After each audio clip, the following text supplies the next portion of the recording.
ইসলাম সবসময় সব কিছু আল্লাহ তাআলা সন্তুষ্টির জন্য করতেন, এবং তিনি ভাবতেন আমার কেউ না থাক, আল্লাহ আছে। যার কেউ নাই তার কে থাকে? বলুন তো সবাই, যার কেউ নাই তার কে আছে? আল্লাহ আছে। এটাই হচ্ছে গড সেন্ট্রিক মাইন্ডসেট। আসুন আমরা সিরাতের ভেতরে ঢুকে যাই। যেহেতু আমরা বলেছি থ্রু দ্য লেন্স অফ সিরাতের পরতে পরতে, সুন্নার পরতে পরতে আমরা দেখব যে তিনি গড সেন্ট্রিক মাইন্ডসেটের অধিকারী ছিলেন কিনা। আল্লাহর হাবিব সাল্লাল্লাহু আলাইহি ওয়াসাল্লাম একবার একটা যুদ্ধ থেকে ফেরার পথে মরুভূমির মাঝখানে সেনাবাহিনীকে থামিয়ে বিশ্রামের ঘোষণা দিলেন যে তোমরা একটু বিশ্রাম নাও। তো উনি একটা গাছের নিচে বিশ্রামের জন্য গেলেন এবং সেখানে গাছের ডালে ওনার তলোয়ারটা ঝুলিয়ে রাখলেন, ঝুলিয়ে বিশ্রাম নিতে লাগলেন, ঘুমিয়ে পড়লেন। হঠাৎ এক বেদুইন এসে রাসূল সাল্লাল্লাহু আলাইহি ওয়াসাল্লামের এই কোষবদ্ধ তলোয়ারটা কোষমুক্ত করে এরকম হাতে নিল। রাসূল সাল্লাল্লাহু আলাইহি ওয়াসাল্লাম ঘুম থেকে জেগে উঠলেন। এবার বেদুইন বলতে আরম্ভ করলো, মাইয়ামনাউকা মিন্নি, এই মুহাম্মদ তোমাকে এবার কে বাঁচাবে বলো, এই তো আমার হাতে তলোয়ার, কে বাঁচাবে? সাথে সাথেই আল্লাহর হাবিব সাল্লাল্লাহু আলাইহি ওয়াসাল্লাম উনি উত্তরে বললেন আল্লাহ। উত্তরে কি বললেন? কোনো চিন্তা ভাবনা নাই যে ওরে আঘাত করা যায় কিনা পাল্টা, বা কোনোভাবে ওর কনফিডেন্স ডাউন করা যায় কিনা, এদিক সেদিক কারো সাপোর্ট চাওয়া যায় কিনা, কোনো দিকে না তাকিয়ে কি বললেন? আওয়াজ করে বলুন সবাই, কি বললেন? আল্লাহ।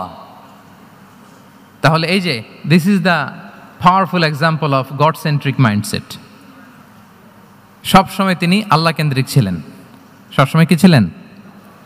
আল্লাহ কেন্দ্রিক ছিলেন। এটাকে বলে গড সেন্ট্রিক মাইন্ডসেট। যে কোনো পরিস্থিতিতে তিনি আল্লাহ যে আমার সাথে আছেন এটা কল্পনা করতেন। এবং সুনানে আবু দাউদের একটি বর্ণনা এসেছে, রাসূল সাল্লাল্লাহু আলাইহি ওয়াসাল্লাম কানা নবী সাল্লাল্লাহু আলাইহি ওয়াসাল্লাম ইযা হাযাবাহু আমরুন সাল্লা, তাকে যখন কোনো জিনিস বিচলিত করত তিনি জায়নামাজের মুসল্লায় দাঁড়িয়ে যেতেন, সালাতের জন্য দাঁড়িয়ে যেতেন। বিপদে পড়লেই আল্লাহর কাছে সেটা সঁপে দিতেন, শেয়ার করতেন। আমরা বর্তমানে কোনো বিপদে পড়লেই কি করি? আগে কোথায় শেয়ার করি?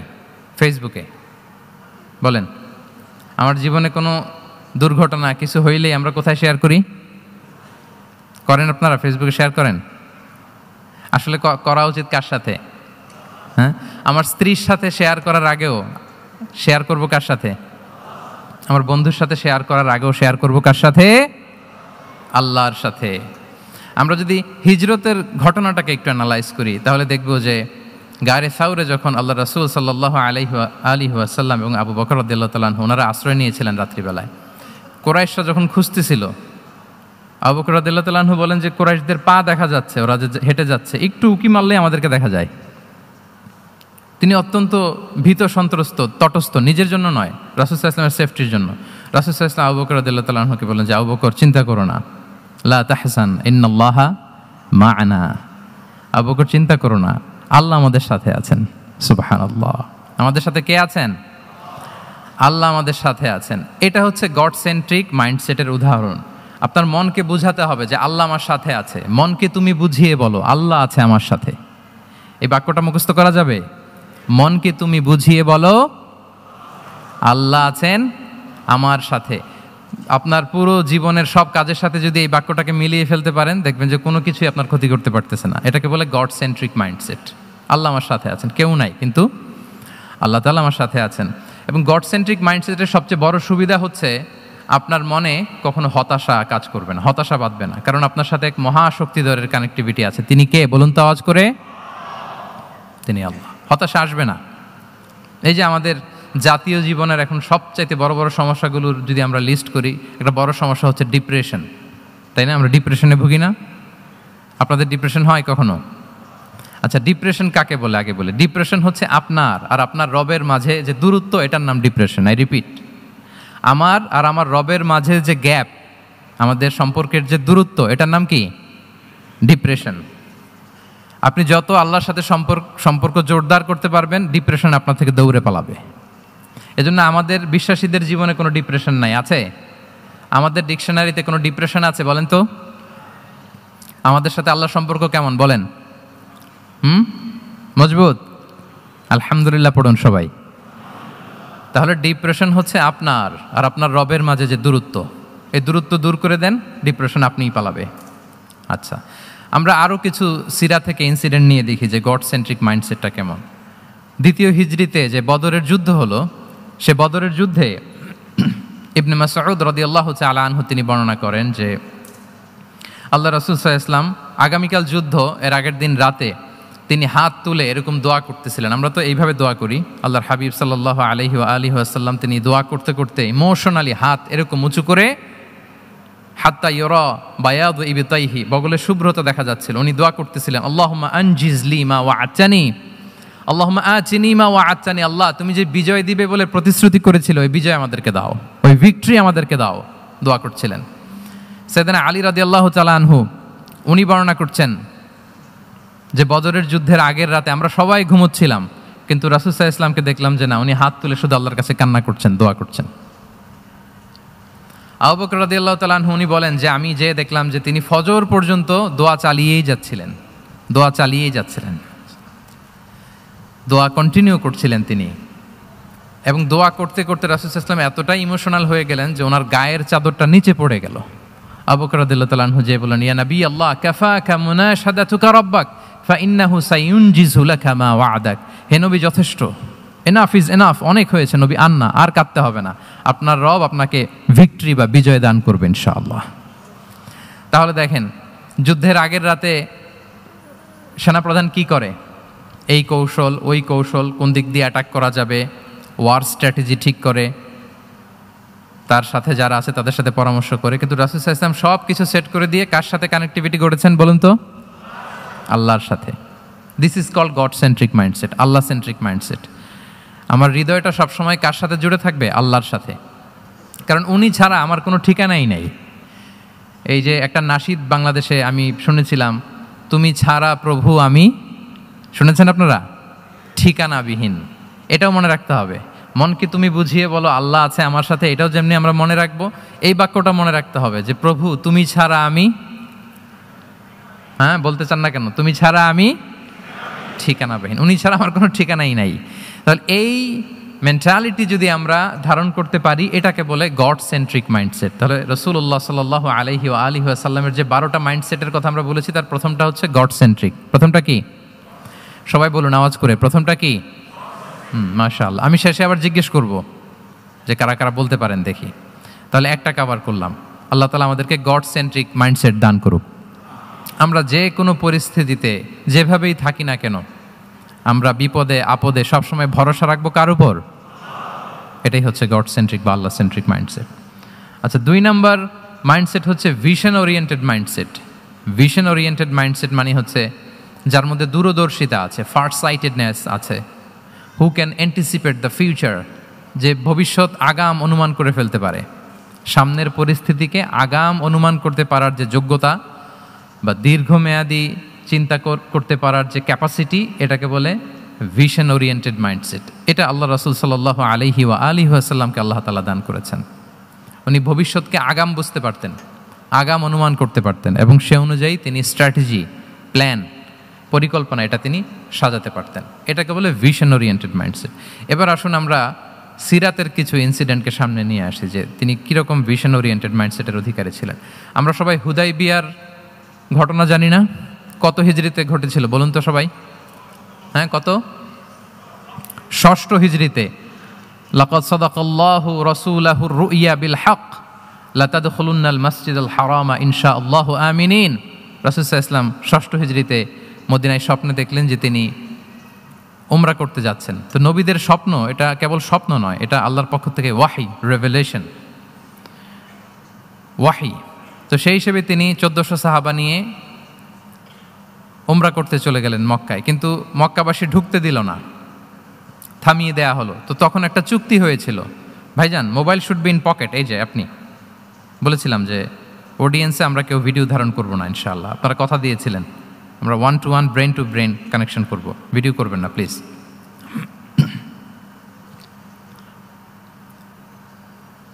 তাহলে উমরা করতে গেলেন 1400 সাহাবী। 1400 সাহাবী যখন উমরা করতে গেলেন, উমরা করতে দেয়া হলো না। তখন একটা চুক্তি করা হলো। ওই চুক্তিতে বলা হলো, রাসূল সাল্লাল্লাহু আলাইহি ওয়াসাল্লাম লিখতে বললেন যে লিখো মিন মুহাম্মদ রাসূলুল্লাহ, আল্লাহর রাসূল মুহাম্মদের পক্ষ থেকে কুরাইশদের সাথে এই চুক্তি। কুরাইশরা আপত্তি করলো যে না, শুধু মুহাম্মদ লেখা যাবে, রাসূলুল্লাহ লেখা যাবে না।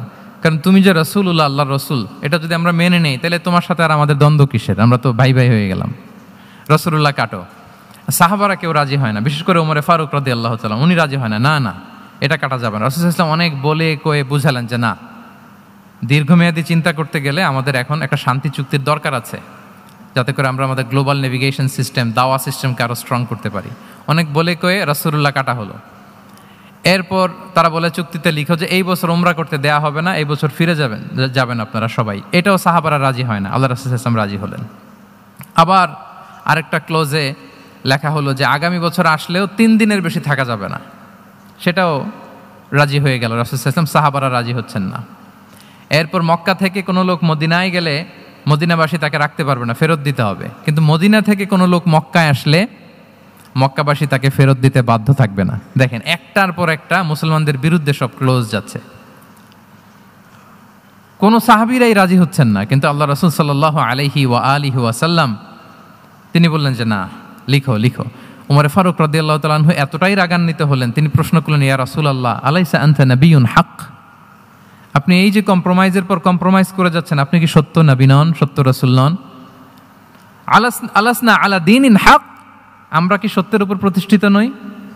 আলাইসাল কুরআনু কিতাবুন হক, তো সব যদি সত্য হয় আপনি কেন এগুলো মানছেন? রাসূল সাল্লাল্লাহু আলাইহি ওয়াসাল্লাম বললেন যে ওমর, তুমি বাদ সেদো না, মেনে নাও। মেনে নিলেন, এবং এই মেনে নেওয়াটাকে আল্লাহ ভিক্টরি বলে ঘোষণা দিলেন, বিজয় বলে। আল্লাহু আকবার। ইন্না ফাতাহনা লাকা ফাতহাম মুবিনা। এবং হুদাইবিয়ার এই সন্ধি থেকেই বেসিকলি মক্কা বিজয় ওইদিকে ত্বরান্বিত হয়েছে গতি প্রবাহটা।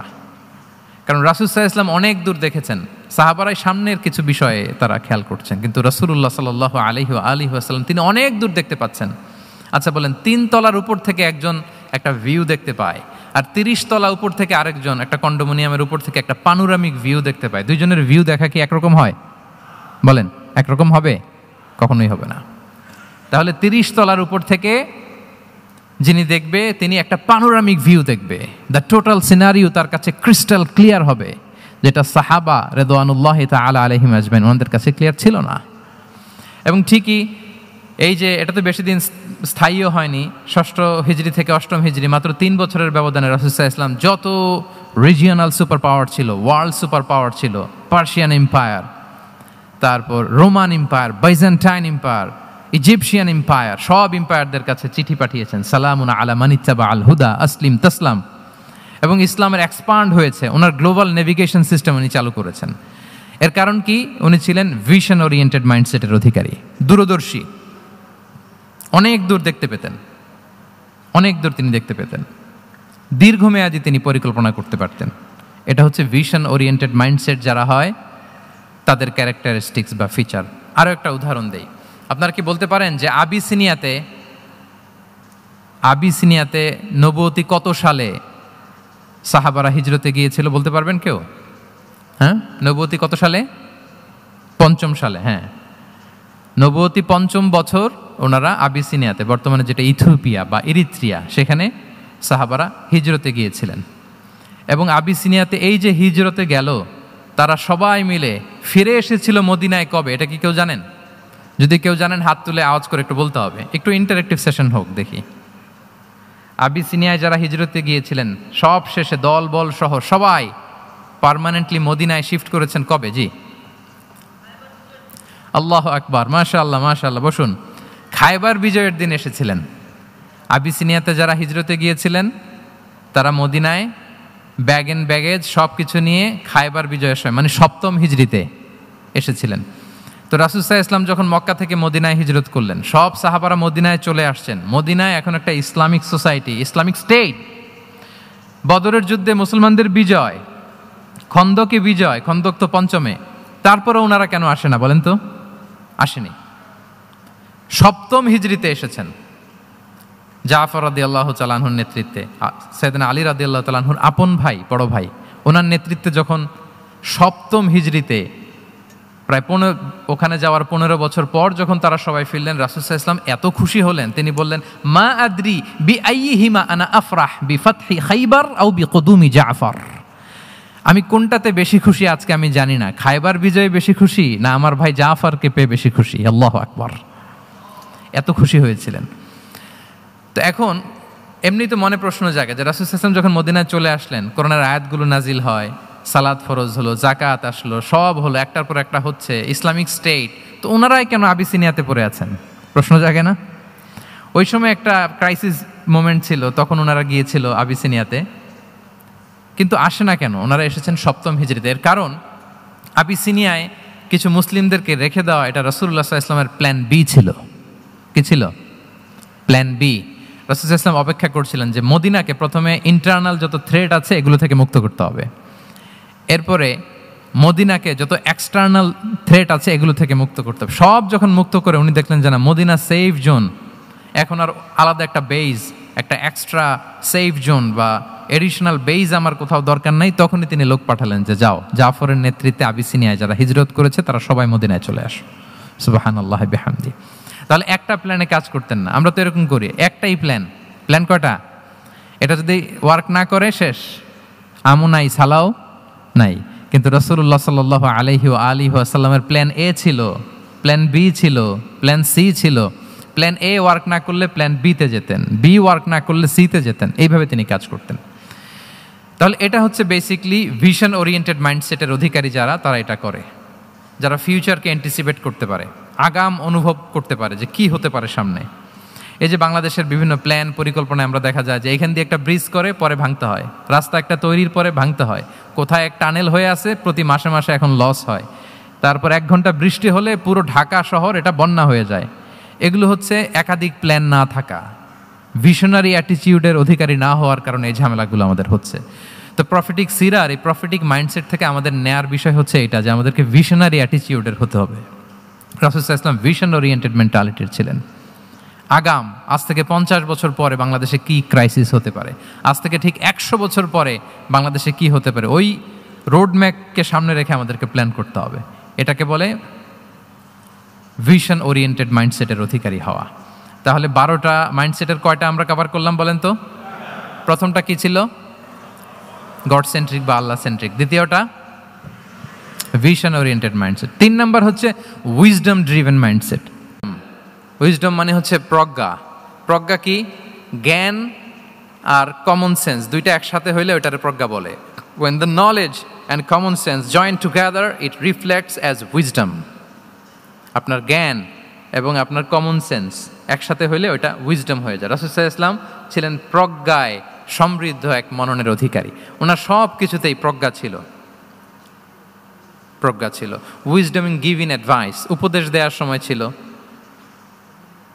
প্রজ্ঞা। Wisdom in policy making, policy মেকিংয়ের সময় সেখানে প্রজ্ঞা ছিল।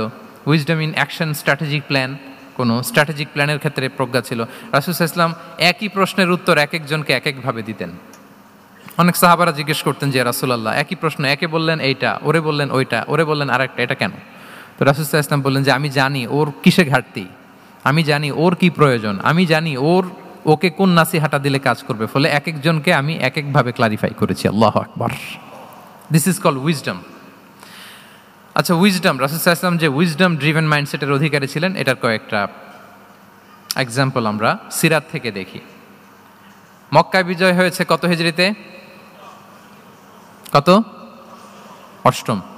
অষ্টম হিজরিতে যখন মক্কা বিজয় হলো, তখন রাসূল সাল্লাল্লাহু আলাইহি ওয়াসাল্লাম আম্মাজান আয়েশার সাথে গল্প করছিলেন আর বলছিলেন, আয়েশা, লাউলা হাদাসাতু আহদি কওমিকা বিল কুফরি লা নাকাতুল কাবাতা ওয়া লা জাআলতুহা আলা আসাসি ইব্রাহিম। আয়েশা, তোমার এই মক্কাবাসী, তোমার এলাকার লোকজন যদি একটা কেওস সৃষ্টি না করতো, তাহলে কাবার যে আসল শেপ, আমি ওই আসল শেপে এটাকে ফেরত নিতাম, কিন্তু নিতে গেলে এখন একটা ঝামেলা বাঁধবে, এজন্য নিব না। ব্যাপারটা হচ্ছে আমরা এখন যে কাবাটাকে দেখি এটা হচ্ছে স্কয়ার আকৃতির। স্কয়ার মানে কি? বর্গাকৃতি, তাই তো? বর্তমান কাবা কোন আকৃতির বলেন তো?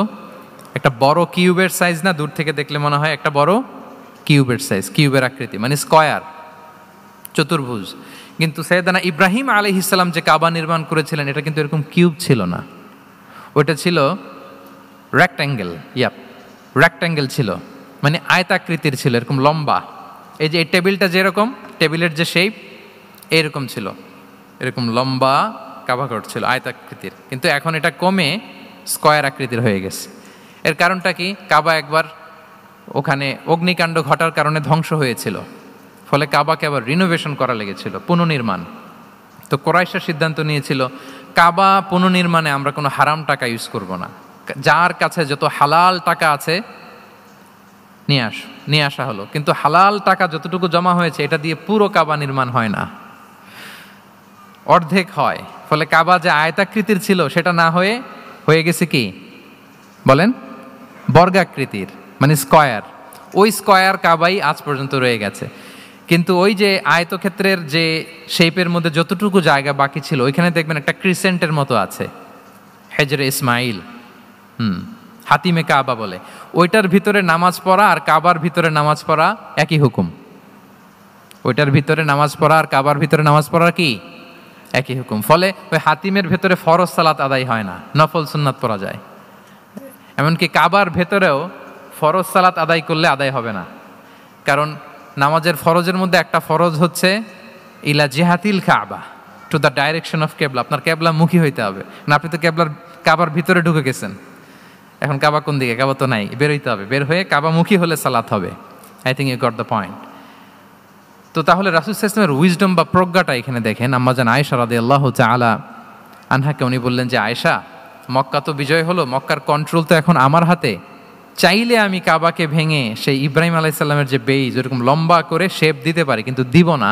কেননা দিলে মক্কা একটা ক্যাওস হতে পারে। কি হতে পারে?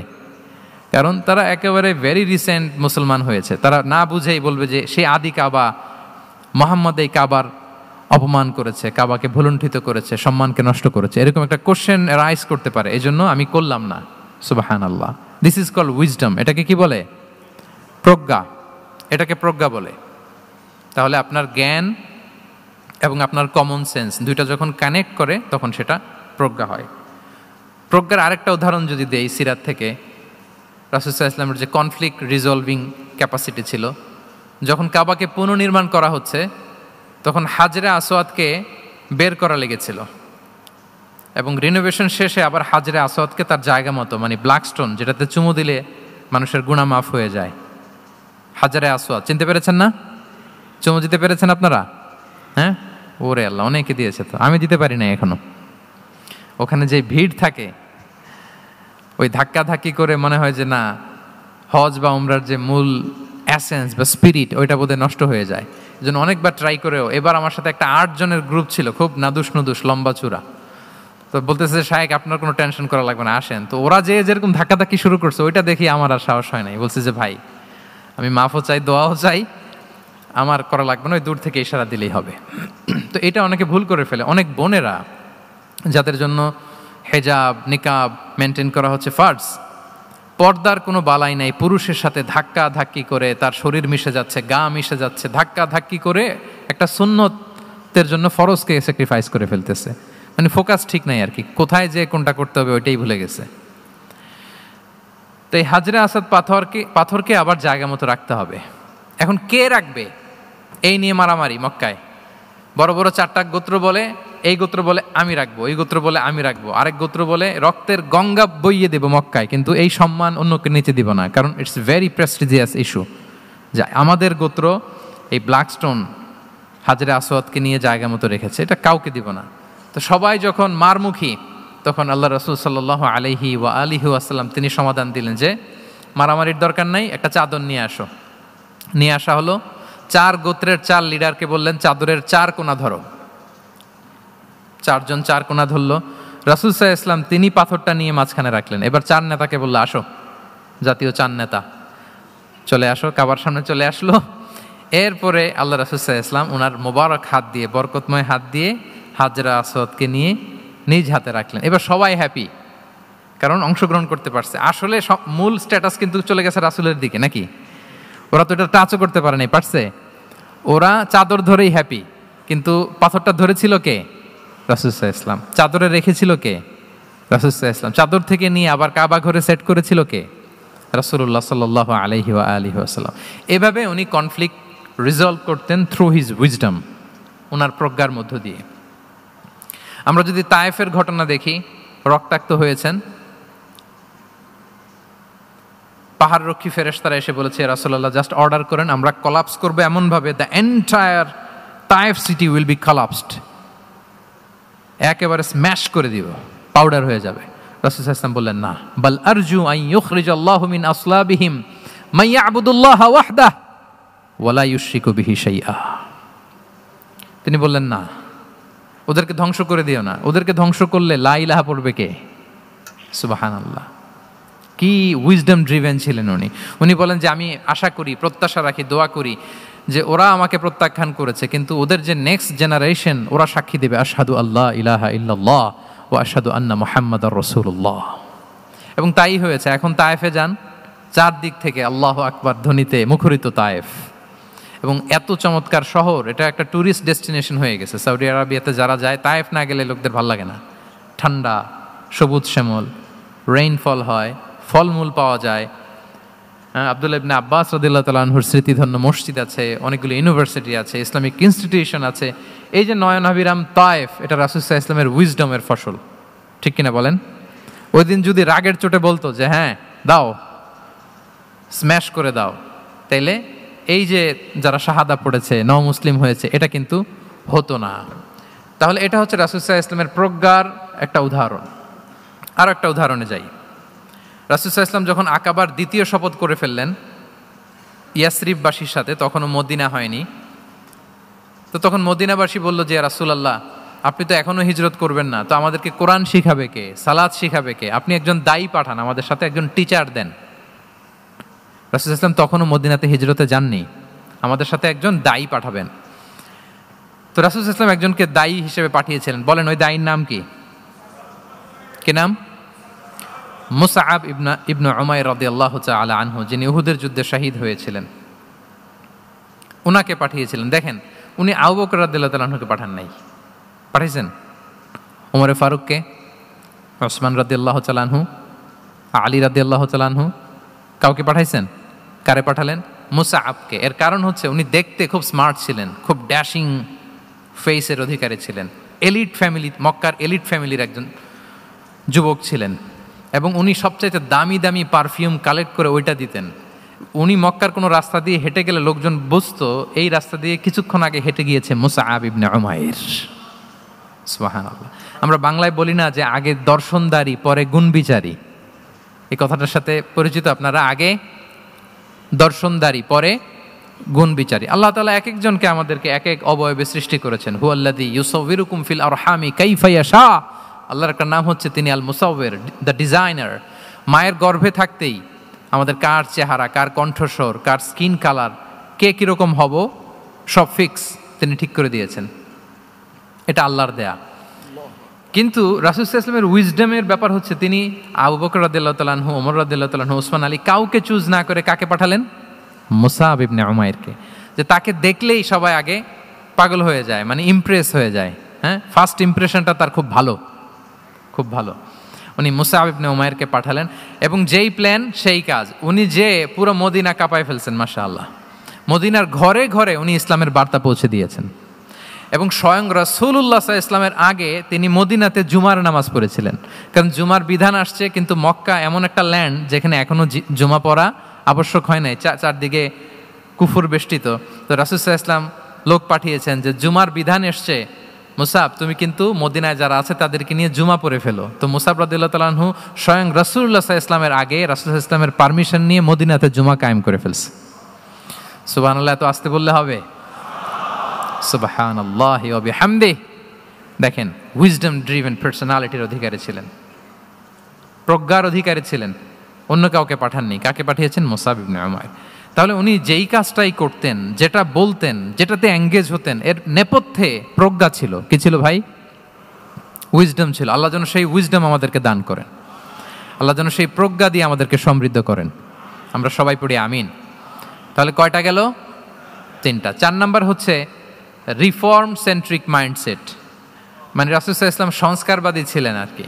ভুলভাল দেখলে রিফর্ম করতেন, ইসলাহ করতেন, সংস্কার। এখন তো ওই যে অনেকগুলো সংস্কার কমিটি হলো দেখলাম বাংলাদেশে, খুব সুন্দর বিভিন্ন বিষয়ে সংস্কার হচ্ছে। এবং স্বাধীনতার পরে আমাদের বয়স তো আর বেশি না, মানে সব দলের লোকেরা মিলে একসাথে এরকম বসা, এরপর রাষ্ট্রীয় ইস্যু নিয়ে ডিসকাস করা, এরপর মাঝে মাঝে আবার ওয়ার্কআউট করা, আবার একটু মিষ্টি ঝগড়া করা, আবার একটু ফান করা, এই সব কিছুর মধ্য দিয়ে জাতির জন্য ভাবা, নতুন নতুন চিন্তা প্রণয়ন। That's very good, I do appreciate. এটা দরকার, এমন বাংলাদেশই তো আমরা চেয়েছিলাম, ঠিক কিনা বলেন? এই যে রিফর্ম হচ্ছে এটা অ্যাপ্রিসিয়েবল। রাসূল সাল্লাল্লাহু আলাইহি ওয়াসাল্লামের কিন্তু এই রিফর্ম সেন্ট্রিক মাইন্ডসেট ছিল। অন্যায় দেখলে, ভুলভাল দেখলে, অসঙ্গতি দেখলে, ইনকনসিস্টেন্সি দেখলে শুধরে দিতেন। শুদ্ধাচার অভিযান চালিয়েছেন মক্কাতেও মদিনাতেও, রিফর্ম করতেন। সব খারাপকে তিনি ভালো দিয়ে পরিবর্তন করে দিতেন। আসুন সিরাতের আয়নায়, থ্রু দ্য লেন্স অফ সিরা আমরা দেখি কিভাবে পরিবর্তন করতেন। রাসূল সাল্লাল্লাহু আলাইহি ওয়াসাল্লামের একটা আদাত বা হ্যাবিট ছিল, তিনি কোনো ব্যক্তির বা কোনো স্থানের কোনো বাজে নাম বা খারাপ নাম দেখলে ওটা ভালো নামে চেঞ্জ করে দিতেন। মক্কা থেকে মদিনায় হিজরতের আগে মদিনার নাম ছিল ইয়াসরিব। কি ছিল? ইয়াসরিব মানে হচ্ছে প্রতিশোধ বা নিন্দা বা ক্ষোভ বা ভর্ৎসনা, সবগুলোই খুব বাজে মিনিং ডিনোট করে। রাসূল সাল্লাল্লাহু আলাইহি ওয়াসাল্লাম বললেন, আমি যেই শহরে হিজরত করব এই শহরের নাম ক্ষোভ, এই শহরের নাম হিংসা, এটা হইতে পারে? বলেন। রাহমাতাল লিল আলামিন, হ্যাঁ, mercy and peace for the entire universe করে যাকে আল্লাহ পাঠিয়েছেন, উনি যেই শহরে থাকবেন ওই শহরের নাম প্রতিশোধের শহর, এটা হবে? উনি শহরের নাম চেঞ্জ করে দিলেন। উনি শহরের নাম দিলেন মদিনাতুন নবী। কি দিলেন? মদিনাতুন নবী, অথবা তবা তয়্যিবা, চেঞ্জ করে দিলেন, পরিবর্তন করে দিলেন। এক এলাকায় যে বিষ্ণু সাল্লাল্লাহু আলাইহি ওয়াসাল্লাম দেখলেন যে গাছপালা হয় না, উনি বললেন মাসমু হাযিহিল আরদ, এই জায়গার নাম কি? সবাই বলে ইসমুহা গাদেরা। গাদেরা মানে হচ্ছে মাকান লা নাবাতা ফিহি ওয়ালা শাজার, এমন জায়গা যেখানে ঘাস লতাপাতা কিছুই জন্মায় না। রাসূল সাল্লাল্লাহু আলাইহি ওয়াসাল্লাম বললেন, এই জন্যই তো ঘাস জন্মায় না, নাম তো রাখছো খুব বাজে একটা নাম। রাসূল সাল্লাল্লাহু আলাইহি ওয়াসাল্লাম বললেন, আজ থেকে এলাকার নাম গাদেরা নয়, এলাকার নাম আজকে থেকে খাদেরা। কি নাম? খাদেরা মানে কি বলেন? সবুজ, গ্রিন, এভারগ্রিন, সবুজ শ্যামল। এবং রাসূল সাল্লাল্লাহু আলাইহি ওয়াসাল্লাম যখন গ্রিন ল্যান্ড নাম দিয়ে দিলেন, এরপর থেকে সবুজ শ্যামল করে আল্লাহ জায়গাটাকে বরকতময় করে দিলেন। Changing names. এক সুন্দরী নারীকে বললেন মাসমুকি, কি নাম? বলে আসিয়া। আসিয়া মানে অবাধ্য। রাসূল সাল্লাল্লাহু আলাইহি ওয়াসাল্লাম বললেন, তুমি এত সুন্দরী, you are a beautiful lady, আর কি বাজে একটা নাম রেখেছো আসিয়া। তুমি আসিয়া কেন হবে? আজকে থেকে তোমার নাম জামিলা, মানে তুমি সুন্দরী, রূপবতী। সুবহানাল্লাহ, সুন্দর একটা নাম দিয়ে দিলেন। এক সাহাবীর নাম ছিল হাজান। হাজান মানে রাফ এন্ড টাফ, রুক্ষ। রাসূল সাল্লাল্লাহু আলাইহি ওয়াসাল্লাম বললেন, না, হাজান না, তোমার নাম আজকে থেকে সাহাল। কি নাম? সাহাল। সাহাল মানে সহজ। উনি বলেন, যেদিন থেকে সাহাল রাখছি এর আগ পর্যন্ত নাকি ওনার অসুস্থতা, রোগ বালাই একটার পর একটা লেগেই থাকতো। যেদিন থেকে সাহাল, ওই দিন থেকে উনি বলেন যে আল্লাহ তাআলা নবীর এই নাম চেঞ্জ করে দেওয়ার বারাকায় আমার পুরো জীবনের সব কাজকে আল্লাহ তাআলা সহজ করে দিয়েছেন। তাহলে রিফর্ম সেন্ট্রিক মাইন্ডসেট, আমরাও খারাপ কিছু দেখলে ভালো দিয়ে পরিবর্তন করব। কি বলেন? ইনশাআল্লাহ বলেন সবাই।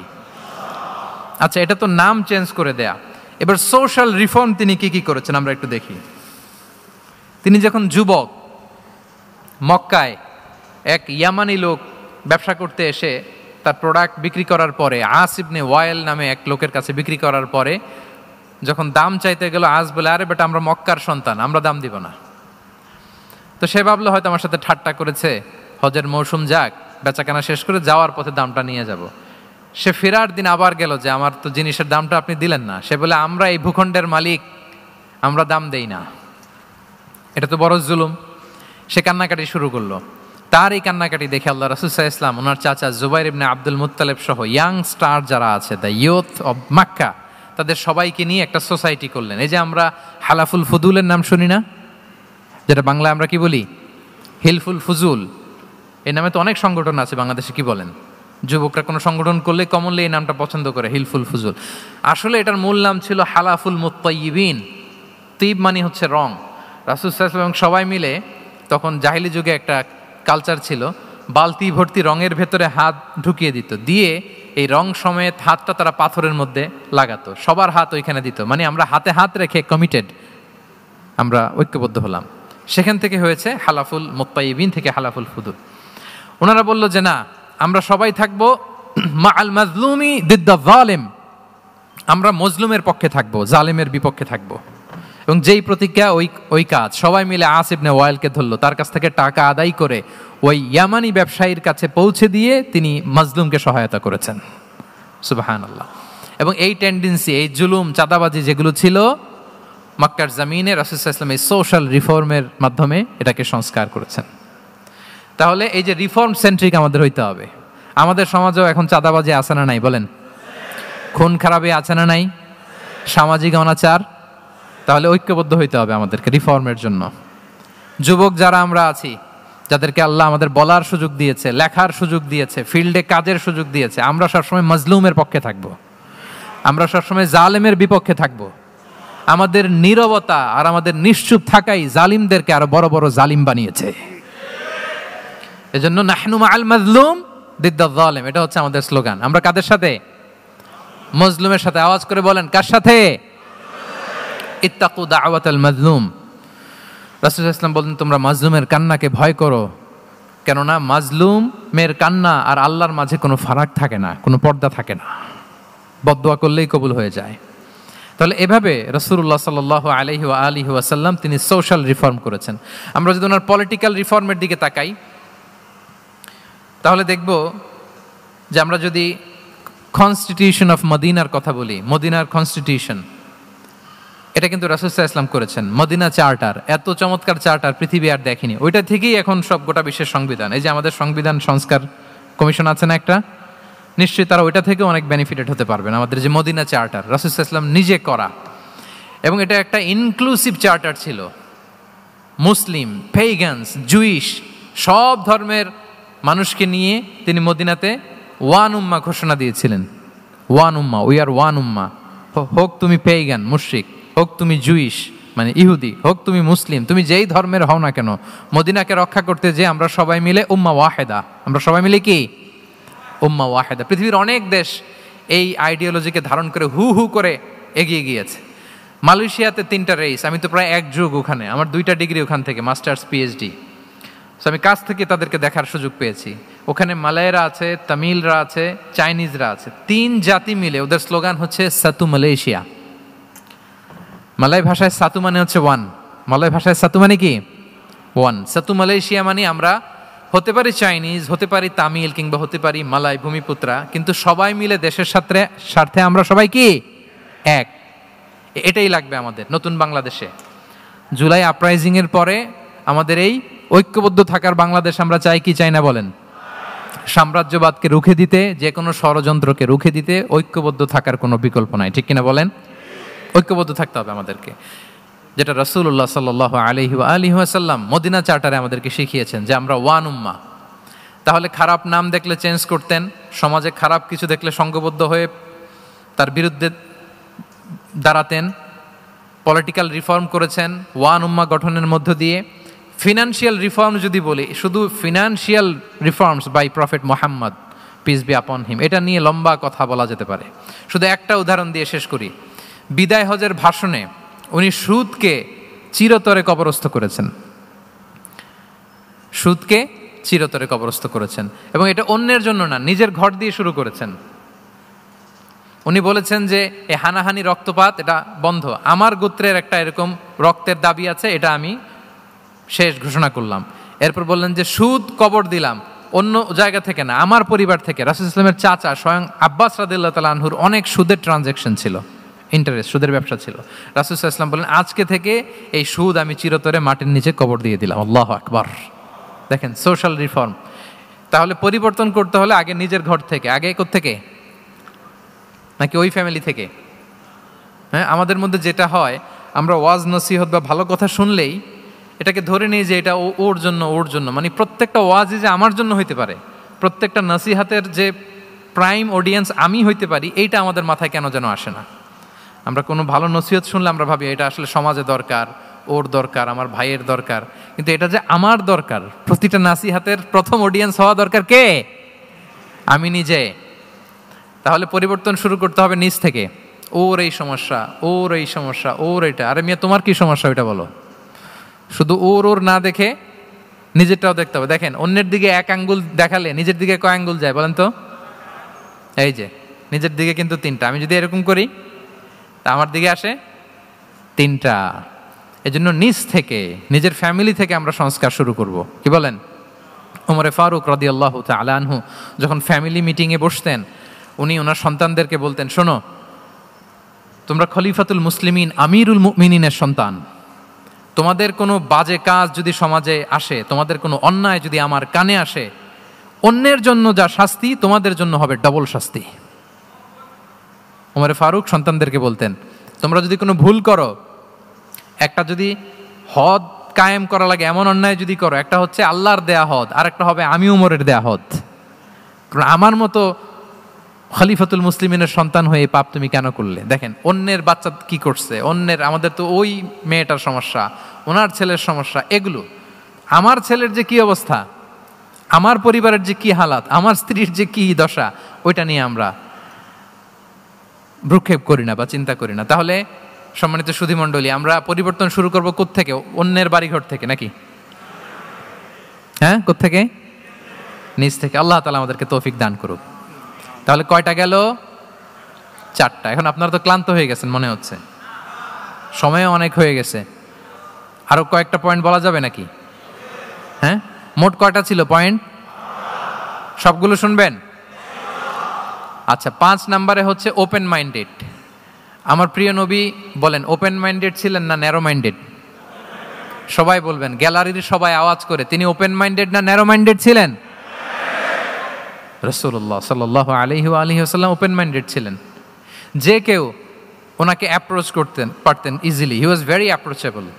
ছোট বড় আবাল বৃদ্ধ বনিতা ওনার সাথে কথা বলতে স্বাচ্ছন্দ্য বোধ করতো, ভয় পেত না। এজন্য সিরাতের পরতে পরতে দেখবেন এক শিশু এসে প্রশ্ন করে, নারী এসে প্রশ্ন করে, বৃদ্ধ এসে প্রশ্ন করে, বন্ধু এসে প্রশ্ন করে, শত্রু এসে কনভারসেশন করে, সবাই এসে ওনার সাথে কথা বলতে পারতো। সুবহানাল্লাহ। এবং এগুলো উনি অ্যাকোমোডেট করতে পারতেন। কি করতে পারতেন? অ্যাকোমোডেট করতেন। ছোট্ট একটা উদাহরণ দেই, আসির আল হালাবিয়া থেকে নেয়া একটা বিখ্যাত সিরাতের গ্রন্থ। বদরের যুদ্ধে রাসূল সাল্লাল্লাহু আলাইহি ওয়াসাল্লাম বদরের মাঠে সেনা ক্যাম্প স্থাপন করলেন। কি ক্যাম্প? সেনা ক্যাম্প স্থাপন করলেন। আল হুবাব ইবনুল মুনজির রাদিয়াল্লাহু তাআলা আনহু এক সাহাবী, উনি বললেন, ইয়া রাসূলুল্লাহ, এই যে সেনা শিবির যে এখানে স্থাপন করলেন, এটা কি আপনার নিজের ইচ্ছায় না আল্লাহর আদেশে? দেখেন, সেনাপতিরে কোনো সাধারণ সৈনিক এই প্রশ্ন করতে পারে? করলে চাকরি থাকবে? কিন্তু রাসূল সাল্লাল্লাহু আলাইহি ওয়াসাল্লামের কাছে সাহস নিয়ে আল হুবাব ইবনুল মুনজির বলে, ইয়া রাসূলুল্লাহ, এই যে সেনা শিবির স্থাপন করলেন, এটা কি আপনার ইচ্ছায় নাকি এটা ওয়াহি? রাসূল সাল্লাল্লাহু আলাইহি ওয়াসাল্লাম বললেন, না, এটা ওয়াহি না, এটা ওয়াহি না, বাল হুয়া রায়ু ওয়াল হারবু ওয়াল মাকিদা, না, এটা যুদ্ধের কৌশল হিসেবে আমি করেছি। আল হুবাব ইবনুল মুনজির বললেন, ইয়া রাসূলুল্লাহ, তাহলে সঠিক জায়গায় সেনা ক্যাম্প স্থাপন হয় নাই। রাসূলের দিকে তাকিয়ে বলতেছেন যে আপনি যেখানে করছেন ওখানে ঠিক হয় না ইয়া রাসূলুল্লাহ, আপনি অভয় দিলে আমি বলতে পারি কোথায় ঠিক হবে। রাসূল সাল্লাল্লাহু আলাইহি ওয়াসাল্লাম বললেন, তাই? আমি যেটা করছি এটা ঠিক হয় নাই, তাহলে কোনটা ঠিক বলো? উনি বললেন, ওই যে বদরে একটা কুয়া আছে যেখানে পানির ব্যবস্থা আছে, ওইটার সামনে ব্যারিকেড দিয়ে আমাদের শিবির করতে হবে। তাহলে আমরা বদরের কুয়া থেকে পানি খাইতে পারবো, সারাদিন পানি খাবো, আর কাফিররা যুদ্ধে তো মারা যাবে, পানির অভাবে মারা যাবে। সুবহানাল্লাহ পড়বেন না? রাসূল সাল্লাল্লাহু আলাইহি ওয়াসাল্লাম বললেন, আরে তাই তো, তুমি তো ঠিকই বলেছো, এভাবে তো আমি ভেবে দেখিনি। আবার তিনি অ্যানাউন্স করে দিলেন যে সেনা শিবির এখানে যেই তাঁবু টাঙানো হয়েছে এখান থেকে মুভ করে আল হুবাব যেখানে ইন্ডিকেট করেছে ঠিক ওই জায়গায় যে শিবির স্থাপন করো। তাহলে আওয়াজ করে বলুন, ওপেন মাইন্ডেড না ন্যারো মাইন্ডেড? আমরা অনেক সময় আমাদের অধীনস্থদের কথা শুনতে চাই না। অনেক সময় অধীনস্থদের মাথা থেকেও দারুণ দারুণ দুর্দান্ত আইডিয়া চলে আসতে পারে। ইগনোর করবেন না সব সময়, আপনি দেখবেন যে তার কাছ থেকে ভালো আইডিয়া এসছে কিনা। তাহলে রাসূল সাল্লাল্লাহু আলাইহি ওয়াসাল্লাম এটাকে ইগনোর না করে অ্যাকোমোডেট করলেন। সুবহানাল্লাহ।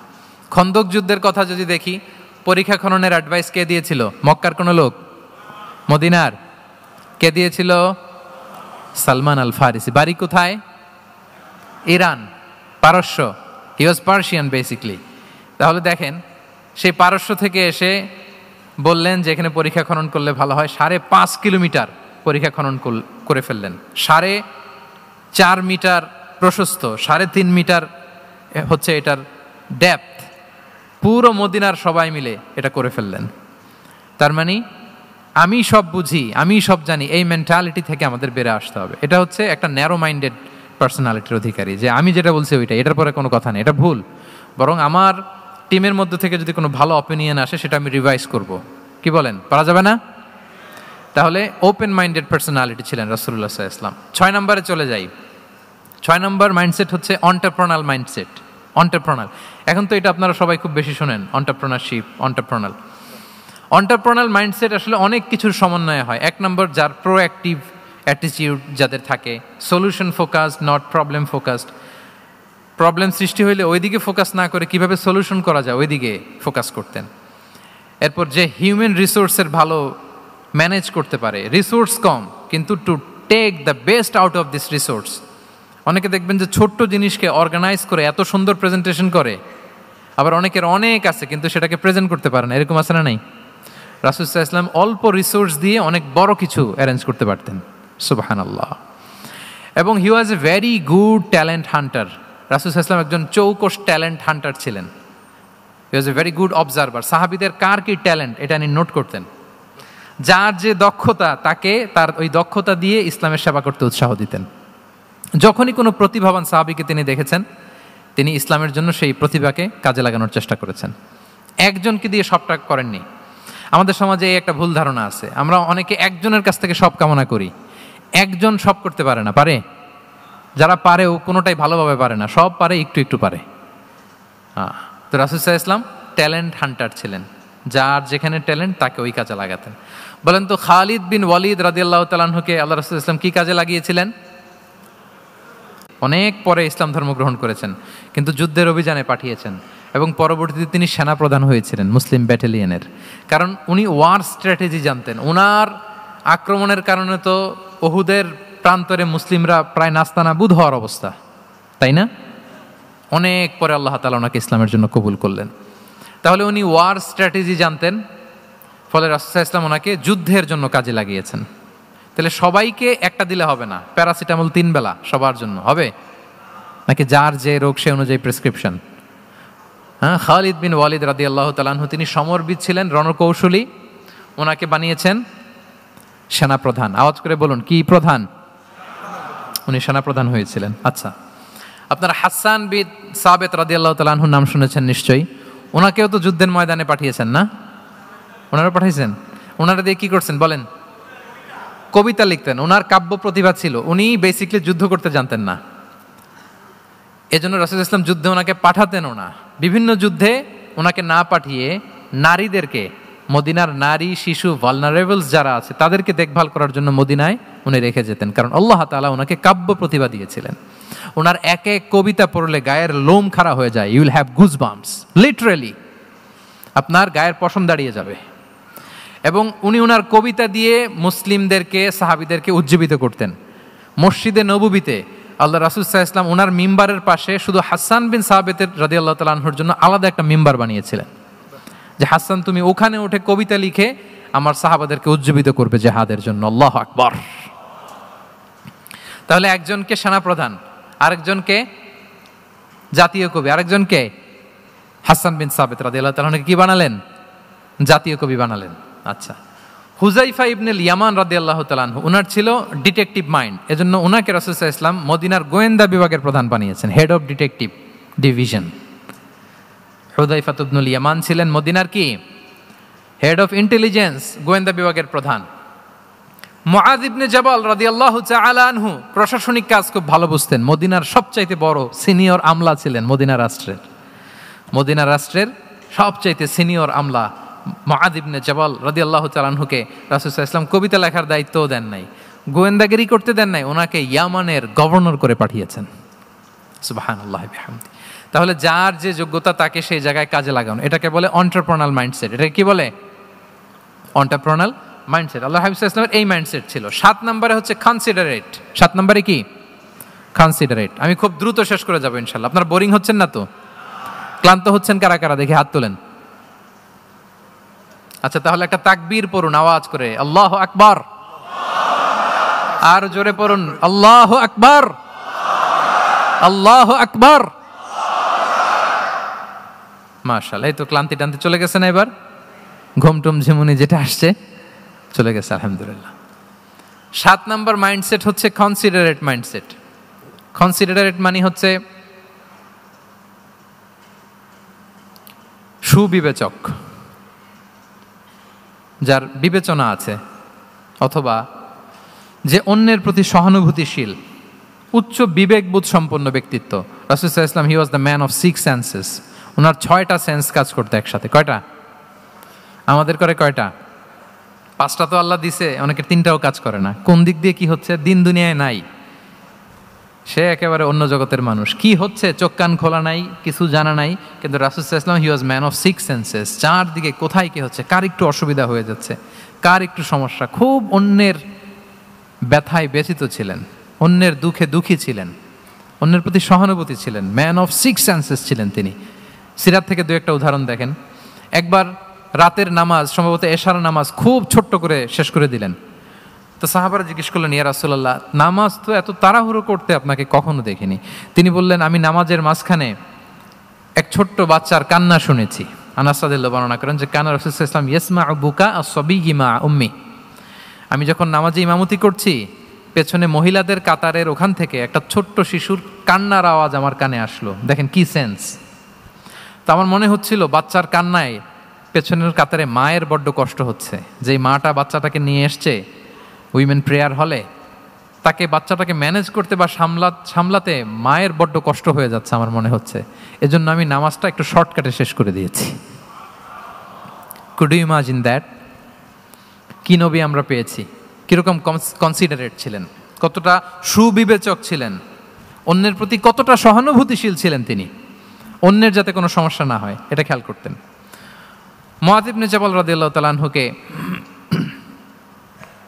মদিনার পাশেই এক মসজিদের ইমাম করে পাঠালেন। উনি ইমামতির দায়িত্ব পেয়ে একবার মাগরিবের নামাজে সূরা বাকারা তেলাওয়াত শুরু করলেন। কোরআনের সবচাইতে ছোট সূরা, তাই না? সূরাতুল বাকারা, হ্যাঁ, সবচেয়ে ছোট সূরা। হ্যাঁ, তো ওনার হয়তো তেলাওয়াত করতে করতে একটা ইমোশন চলে আসছে, উনি তো সুরের ঝংকার দিয়ে তেলাওয়াত করতেছেন। এখন পিছনে যারা মুসল্লি ছিল এরা ছিল সব কৃষিজীবী সাহাবী। এরা কি ছিল? সারা দিন ওট দিয়ে, খেজুর গাছে পানি দিয়ে যান যায় কোনো রকম ফরজ পেরে যায় ঘুমাইতে হবে। এই সাহাবীরা যখন পিছনে দাঁড়াইছে আর উনি ধরছে কোন সূরা, আওয়াজ করে বলুন না একটু, সূরাতুল বাকারা। এখন ওনারা তো আর থাকতে পারে না, ওনার সাথে থাকতে না পারে এক সাহাবী নামাজ রেখে দিয়ে ডাইরেক্ট রাসূল সাল্লাল্লাহু আলাইহি ওয়াসাল্লামের কাছে, কারণ বড় হুজুর তো আছে মদিনায়। যে বিচার দিছে ইয়া রাসূলুল্লাহ, দেখেন এমন একজনকে ইমাম করে অ্যাসাইন করেছেন, উনি মাগরিবের সালাতে সূরা বাকারা পড়ে, আর আমরা হচ্ছি কৃষিজীবী শ্রমজীবী সাহাবী, আমাদের তো এত বড় কেরাতের সাথে জয়েন করা সম্ভব না। রাসূল সাল্লাল্লাহু আলাইহি ওয়াসাল্লাম রেগে গেলেন, চেহারাটা আগুনের গোলার মতো লাল হয়ে গেল। মুআয ইবনে জাবাল রাদিয়াল্লাহু তাআলা আনহুকে ডেকে পাঠালেন, ডেকে বললেন, আফাত্তানুন আনতা ইয়া মুআয, আফাত্তান, তুমি কি ফিতনা সৃষ্টি করতেছো? ওখানে পাঠাইছি কমিউনিটির ইউনিটি ধরে রাখার জন্য, তুমি ওখানে যে ফিতনা সৃষ্টি করতেছো। তুমি কি সাব্বিহ ইসমা রাব্বিকাল আ'লা এই সূরা তোমার মুখস্থ নাই? ওয়াদ-দুহা ওয়াল-লাইলি ইযা সাজা এটা পারো না? ওয়াশ-শামসি ওয়া দুহাহা এটা মুখস্থ নাই? তো তুমি কেন এই সূরাগুলো দিয়ে নামাজ পড়াও না? কেন পড়াও না? এরপর তিনি বললেন, যখন ইমামতির সুযোগ পাবে, সুযোগ পেয়ে লম্বা কেরাত ধরো না, ছোট্ট কেরাত দিয়ে নামাজ শেষ করো। কেননা তোমার পেছনে বয়স্করা আছে, মুরব্বীরা আছে, অসুস্থরা আছে। যাল হাজা, তার একটা জরুরি কাজ পড়ছিল, যাচ্ছিল, হঠাৎ মাগরিবের আজান, ভাবলো রাস্তার পাশে যেহেতু আজান দিছে নামাজটা পড়ে নেই। নামাজে ঢুইকা দেখছে আপনি সূরা বাকারা ধরছেন, তো বেচারা কি কাজ করবে না কি করবে? আর তার তো নিয়ত ছিল ফরজ নামাজটা পড়ি যে বাস ধরবো, এখন আপনি ধরছেন কোন সূরা? বাকারা। দেখেন রাসূল সাল্লাল্লাহু আলাইহি ওয়াসাল্লাম বললেন, যখন ইমামতির চান্স পাবে ছোট সূরা পড়বে, আর যখন তুমি একা পড়বে ফালিউতাউবিল মাশা, যত লম্বা করতে মনে চায় করো, রুকু করো লম্বা, সেজদা করো লম্বা, কেরাত করো লম্বা। রাসূল সাল্লাল্লাহু আলাইহি ওয়াসাল্লাম তো রাতে আধা ঘন্টা 40 মিনিট প্রথম রাকাতে কেরাত পড়তেন, এরপরে আবার 40 মিনিট রুকুতে থাকতেন, রুকু থেকে দাঁড়ায় আবার 40 মিনিট, আবার সেজদায় যেয়ে 40 মিনিট, এরপরে সেজদা থেকে 2 সেজদার মাঝখানে আবার 40 মিনিট, 2 রাকাত দিয়ে এরকম রাতও শেষ করে দিয়েছেন। তো আপনার লম্বা যদি পড়তে মনে চায়, আপনি তো আপনার ব্যক্তিগত নফল সালাতে এভাবে লম্বা করবেন। কিন্তু আমাদের হয়ে গেছে উল্টা, একাকী নামাজ, কোনো রকম রুকু সেজদা, এরকম হয়ে গেছে না অনেকটা। কিন্তু ইমামতির সুযোগ পেলে মাশাআল্লাহ, আল্লাহু আকবার, এইবার শুরু হয়েছে শাইখ সুদাইসির কণ্ঠে এই লম্বা করে। এখন পেছনে মুসল্লিদের কি দশা ওইটা আর আমরা খেয়াল করি না। না, আমাদেরকে অন্যের প্রতি সহানুভূতিশীল হতে শিখিয়েছে ইসলাম, কনসিডারেট হতে শিখিয়েছে, সুবিবেচক হতে শিখিয়েছে, যেটা রাসূল সাল্লাল্লাহু আলাইহি ওয়াসাল্লাম করেছেন।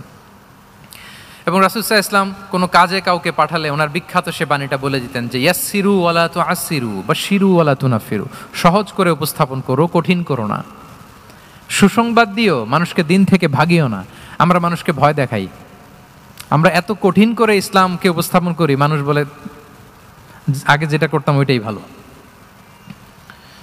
তো আমরা যেন দিনকে কঠিন না করি, আমাদের কোনো অ্যাটিটিউডের কারণে যেন মানুষ ইসলাম থেকে ভেগে না যায়। আরেকটা উদাহরণ দেখুন, একবার মাগরিবের কিংবা এশার নামাজে রাসূল সাল্লাল্লাহু আলাইহি ওয়াসাল্লাম লম্বা সেজদা দিলেন, এত লম্বা সেজদা তিনি কখনো দেন না। নামাজ শেষে সাহাবারা জিজ্ঞেস করলেন, ইয়া রাসূলুল্লাহ, আপনি কি নামাজের মাঝখানে অসুস্থ হয়ে গেলেন নাকি, অথবা কোরআনের আয়াত নাজিল হলো নাকি, ওহী নাজিল হলো নাকি? রাসূল সাল্লাল্লাহু আলাইহি ওয়াসাল্লাম বললেন, কুল্লু যালিকা লাম ইয়াকুন ওয়ালাকিন্নাবনি ইরতাহালানি ওয়া কারিহতু আন উআজ্জিলাহু হাত্তা ইয়াকদিয়া হাজাতাহ। বললেন না, অসুস্থ হই নাই, ওহীও নাজিল হয় নাই। আমি যখন সেজদায় গিয়েছি, আমার দুই ছোট নাতি হাসান হোসেন আমার কাঁধের উপরে চেপে বসেছে। যতক্ষণ না ওরা খেলা শেষ না করে নিচে নেমেছে, আমি সেজদায় লুটিয়েছিলাম, নেমেছে এরপরে মাথা উঠিয়েছি। আমার মাথা উঠানোর কারণে ওদের খেলার একটু ডিস্টার্ব হবে, এজন্য আমি আর সেজদা থেকে মাথা উঠাই নাই। সুবহানাল্লাহ পড়বেন না? দেখেন, নাতির খেলার যেন ডিস্টার্ব না হয়। পেছনের মহিলা সারির এক বোনের নামাজের সমস্যা হচ্ছে, এগুলো উনি খেয়াল করতেন, ছোট্ট ছোট্ট বিষয়গুলো উনি খেয়াল করতেন। এটাকে বলে কনসিডারেট মাইন্ডসেট। কি বলে? তাহলে আমরা অন্যের প্রতি যেন সহানুভূতিশীল হই, নাকি শুধু নিজেরটাই দেখব? অন্যেরটা দেখার দরকার আছে না নাই বলেন? আচ্ছা, 8 নাম্বার হচ্ছে ট্রান্সপারেন্সি। খাবো না। ট্রান্সপারেন্সি মানে হচ্ছে স্বচ্ছতা। ওনার জীবনের চাইতে, ওনার বায়োগ্রাফির চাইতে স্বচ্ছ বায়োগ্রাফি আপনি পাবেন না। No public and private dividation. And in the long history of time, no one's life has been recorded more transparently than the life of Prophet Muhammad sallallahu alaihi wasallam. রাসূল সাল্লাল্লাহু আলাইহি ওয়াসাল্লামের চেয়ে বেশি পৃথিবীতে এমন সেকেন্ড কোনো পার্সন আপনি দেখাতে পারবেন না যার জীবনের সব কিছু রেকর্ডেড। সব কিছু রেকর্ডেড। এরকম আছে? ঘরে কি করেছেন, বাইরে কি করেছেন, স্ত্রীর সাথে কি করেছেন, বন্ধুর সাথে কি করেছেন, সাহাবাদের সাথে কি করেছেন, শত্রুর সাথে কি করেছেন, অল আর রেকর্ডেড। সব অ্যান্ড ক্রিস্টাল ক্লিয়ার, একেবারে স্বচ্ছ পানির মতো, স্ফটিক কাচের মতো ক্লিয়ার, ট্রান্সপারেন্ট। ওনার সব কাজে উনি স্বচ্ছতা বজায় রাখতে চাইতেন। কতটা স্বচ্ছ ছিলেন, একটা মজার ঘটনা শোনায় আপনাদেরকে। সহিহ বুখারীতে এসছে, রমাদানের শেষ 10 দিন, দ্য লাস্ট 10 days অফ রমাদানে তিনি এতেকাফ করতেন। তো এতেকাফ অবস্থায় স্ত্রীরা এসে রাতে দেখা করে যেত, জরুরি কথা আলাপ থাকলে সেরে যেত। একবার রাতে সফিয়া বিনতে হুয়াই ইবনে আখতাব রাদিয়াল্লাহু তাআলা আনহা আসলেন, ওনার স্ত্রী। কথা হলো, এবার ওনাকে একটু এগিয়ে দিবেন। মসজিদ থেকে রাসূল ইসলাম বারান্দার দিকে পাশ দিয়ে আসলেন এগিয়ে দেওয়ার জন্য। ইন দ্য মিন টাইম, ভাই ভিডিও করবেন না, mobile should be in pocket. জি, বারবার বলবো না, পকেটে রাখ, অন্যদের ডিস্টার্ব হচ্ছে আমি দেখতেছি। হঠাৎ 2জন আনসারি সাহাবী পাশ দিয়ে হেঁটে যাচ্ছেন। রাসূল সাল্লাল্লাহু আলাইহি ওয়াসাল্লাম আম্মাজানকে বিদায় দিবেন এখানে। হঠাৎ করে তিনি আওয়াজ করে বললেন, আলা রিসলিকুমা, এই দাঁড়াও। ওই সাহাবী 2জন রাসূল সাল্লাল্লাহু আলাইহি ওয়াসাল্লামের সাথে কে ওটা টের পায় নাই, বুঝতে পারে নাই। বোরকায় আবৃত কোনো এক নারী দেখে, রাসূল আর ওই নারীকে দেখে তারা আরো দ্রুত গতিতে হাঁটতে শুরু করে দিচ্ছে, আমরা চলে যাই এখান থেকে। দেখেন, রাসূল সাল্লাল্লাহু আলাইহি ওয়াসাল্লাম নিজের অবস্থানকে ট্রান্সপারেন্ট করার জন্য বললেন, আলা রিসলিকুমা, দাঁড়াও। দাঁড়ালেন। তখন রাসূল সাল্লাল্লাহু আলাইহি ওয়াসাল্লাম বললেন যে, ইন্নাহা উম্মুকুম সফিয়া, আমার পাশে যাকে দেখতে পাচ্ছ, বলে দেয়া ভালো যে সে কিন্তু অন্য কোনো নারী নয়, সে তোমাদের মা উম্মুল মুমিনিন সফিয়া। সাহাবারা বলে, সুবহানাল্লাহ ইয়া রাসূলুল্লাহ, ইয়া রাসূলুল্লাহ, এ কেমন কথা? আপনি কেন আমাদের কাছে জবাবদিহি করতে যাচ্ছেন বা ক্লারিফাই করছেন? আপনার পাশে কোনো নারী এত রাতে যদি দাঁড়িয়ে থাকে, তিনি তো আমাদের মাদের মধ্যে থেকেই তো একজন হবেন, কেন আপনি বলতেছেন? তখন রাসূল সাল্লাল্লাহু আলাইহি ওয়াসাল্লাম বললেন যে, না, ইন্না শাইতানা ইয়াজরি মিনাল ইনসানি মাজরাদ দাম, শয়তান মানুষের রগে রগে চলাচল করে। ওয়া ইন্নী খাশিতু আইয়ুকযিফা ফি কুলুবিকুমা শাররান, আরেক বর্ণনায় আছে শাইআন, আমার ভয় হয় হয়তো শয়তান কোনো সন্দেহের উদ্রেক তোমাদের হৃদয়ে ঢুকায় দিতে পারে। সুবহানাল্লাহ। এজন্য আমি ক্লিয়ার করে দিলাম, এটা আমার বউ, আমার স্ত্রী, তোমাদের মা সফিয়া। 2জন সাহাবী যদি চলে যায়, এমন হতেই পারতো বাড়িতে যে একজন আরেকজনকে জিজ্ঞেস করতে পারতো যে, আচ্ছা, নবীর পাশে যে কালো বোরকা পরা মহিলাটা ছিল, দেখছো না, এটা কে? তখন একজন হয়তো বলতো, কে আর হবে, আমাদের মাই তো হবে, কোনো এক মা। আরেকজন বলবে, আমাদের উম্মুল মুমিনিনের কেউ ছিল নাকি অন্য কেউ? এরকম একটা হুট করে সন্দেহের উদ্রেক মাথায় আসতে পারে না যে ওনার স্ত্রী ছিল না অন্য কেউ ছিল? আসতে পারে কি পারে না বলেন? ওই সন্দেহের অবকাশটুকু রাসূল সাল্লাল্লাহু আলাইহি ওয়াসাল্লাম রাখেন নাই। উনি বলে দিলেন যে, এটা তোমাদের মা, এটা সফিয়া। এই সন্দেহের অবকাশের কোনো সুযোগ নাই। তাহলে রাসূল সাল্লাল্লাহু আলাইহি ওয়াসাল্লামের পুরো লাইফ ছিল ট্রান্সপারেন্ট, একেবারে স্বচ্ছ। আমি অনেক পয়েন্টস নিয়ে এসেছি, এটা 2-3 ঘন্টার আলোচনায় চলে যাবে। আমি প্রত্যেকটা পয়েন্টে একটা বা 2টা ঘটনা দিয়ে শেষ করতেছি। তাহলে রাসূল সাল্লাল্লাহু আলাইহি ওয়াসাল্লামের লাইফ তিনি কত স্বচ্ছতার সাথে কাটিয়েছেন, এটা ক্লিয়ার না আমাদের সাথে? Transparent mindset. 9 নাম্বার হচ্ছে অ্যাপ্রিসিয়েটিভ। 9 নাম্বার কি?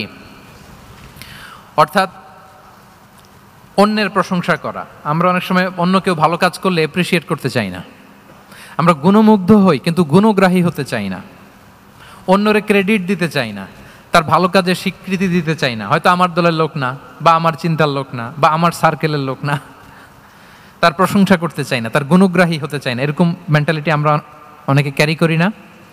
রাসূল সাল্লাল্লাহু আলাইহি ওয়াসাল্লাম এটা করেননি। ভালো কিছু দেখলে মুসলিম হোক অমুসলিম হোক অ্যাপ্রিসিয়েট করতেন। Basically he develop the culture of appreciation. এটা আমাদের করতে হবে। আপনার ছেলে ভালো কিছু করেছে, অ্যাপ্রিসিয়েট করেন, ও কনফিডেন্স ফিরে পাবে। আপনার স্ত্রী ভালো রান্না করেছে, অ্যাপ্রিসিয়েট করেন, সে আনন্দিত হবে। আপনার বন্ধু ভালো কিছু একটা করেছে, তাকে ইন্সপায়ার করেন, অ্যাপ্রিসিয়েট করেন। রাসূল সাল্লাল্লাহু আলাইহি ওয়াসাল্লাম একবার এক বৈঠকে 8 জন সাহাবীকে 8টা কমপ্লিমেন্ট দিয়েছেন, 8টা অ্যাপ্রিসিয়েশন দিয়েছেন। তিনি বলেছেন, আরহামু উম্মতি বি উম্মতি আবু বকর। দেখেন, 8 জন সাহাবীর 8টা গুণের বর্ণনা দিচ্ছেন। তিনি বললেন, আমার উম্মতের মধ্যে সবচাইতে রহম দিলের সাহাবী হচ্ছে কে? সবাই বলুন তো কে? আবু বকর রাদিয়াল্লাহু তাআলা। এত রহম দিলের ছিলেন, উনি যখন আল্লাহ রাসূল সাল্লাল্লাহু আলাইহি ওয়াসাল্লামের ইন্তেকালের পরে মসজিদে নববীতে যখন নামাজে দাঁড়াতেন, কান্নার চোটে উনি কেরাতই পড়তে পারতেন না। কমপ্লেন করতো সাহাবারা যে আমরা তো কেরাত বুঝি না, একটু স্পষ্ট করে পড়েন, কান্না একটু থামান। কেন কাঁদতেন? কারণ উনি যখন নামাজে দাঁড়াতেন ওনার ফিলিংসটা হতো এরকম যে কাইফা আকুমু মাকামা রাসূলিল্লাহ, আমি রাসূলের জায়গায় কিভাবে দাঁড়াই? এখানে তো আমার রাসূল দাঁড়িয়ে ইমামতি করেছেন, আমি নবীর জায়গায় দাঁড়িয়ে কিভাবে নামাজটা পড়াই? এই অনুভব থেকে উনি যে কাঁদতে শুরু করতেন, এই কান্নার ধাক্কায় উনি আর তেলাওয়াতই আগাতে পারতেন না। আরহামু উম্মতি বি উম্মতি আবু বকর। আমার উম্মতের মধ্যে সবচাইতে রহম দিলের হচ্ছেন আবু বকর। ও আসাদ্দুহুম ফি আমরিল্লাহি উমর। দেখেন, প্রশংসা করতেছেন। আর আমার উম্মতের মধ্যে আল্লাহর দিন বাস্তবায়নে সবচাইতে কঠোর হচ্ছে ওমর। মুনাফিকরা ওনাকে জমের মতো ভয় পেত, ইভেন শয়তান ভয় পেত। রাসূল সাল্লাল্লাহু আলাইহি ওয়াসাল্লাম বলেন, ওমর তুমি যদি এই রাস্তা দিয়ে হাঁটো, শয়তান যদি দেখতে পায়, শয়তান এই রাস্তা রেখে দিয়ে অন্য কোনো রাস্তা থাকলে ওইটা দিয়ে হাঁটে। সুবহানাল্লাহি বিহামদি। আমাদের অনেক সময় এমন হয় না যে আমাদের বাচ্চারা, ছেলেমেয়েরা খেতে চায় না, আমাদের নাতি নাতনিরা খেতে চায় না, মায়েরা খাবার নিয়ে পেছনে পেছনে ঘুরে, আর তখন ভয় দেখায়, এই রাত্রিবেলা তাড়াতাড়ি খাও, ওই যে বাঘ আসবে বাঘ, বিড়াল আসবে বিড়াল, তাড়াতাড়ি না খেলে কিন্তু ভূত আসবে ভূত। এরকম বলেন আপনারা? বলেন না? এই দায়িত্ব তো আপনাদের কাঁধে থাকে না? তো ওই যে আমাদের বোনরা বলতে পারবে, বোনরা খাবার নিয়ে ঠিকই রাত্রিবেলায় বাচ্চাদের পেছনে পেছনে এরকম দৌড়াতে হয়। তো কি বলতে হয় যে এই ভূত আসলো ভূত, ওই যে বিড়াল আসলো বিড়াল, কুকুর আসলো, এইগুলো বললে বাচ্চারা আবার ভয় পায়, তাড়াতাড়ি করে খায়। তো মদিনাতেও মদিনার বাচ্চারা খেতে চাইতো না। তো খেতে না চাইলে মায়েরা ভূত আসতেছে, ভাল্লুক আসতেছে এগুলো না বলে বলতো, হা হুয়া ইয়াতি উমর, ইয়াতি উমর, তাড়াতাড়ি খাও তাড়াতাড়ি খাও, ওই যে ওমর আসতেছে ওমর।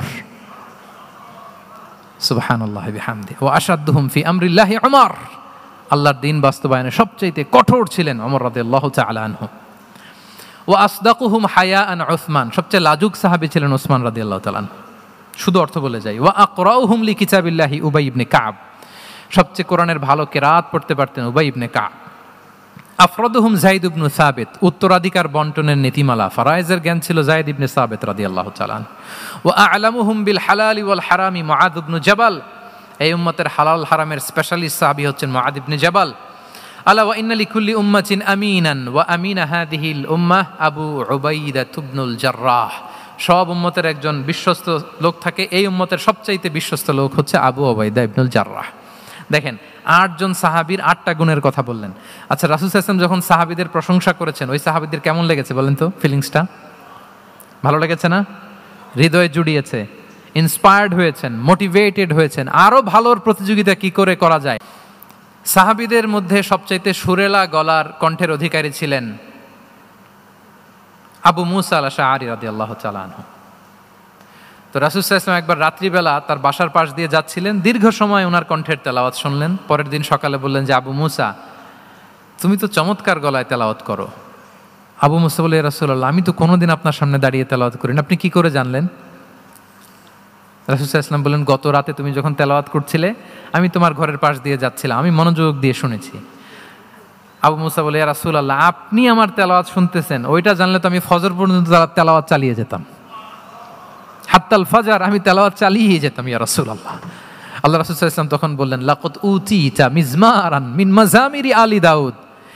হে আবু মুসা, দাউদ আলাইহিস সালামের গলায় আল্লাহ তাআলা যেমনি সুরের ঝংকার দিয়েছেন, এই উম্মতের মধ্যে তোমার গলায় আল্লাহ সেই সুরের লহরী ঢেলে দিয়েছে।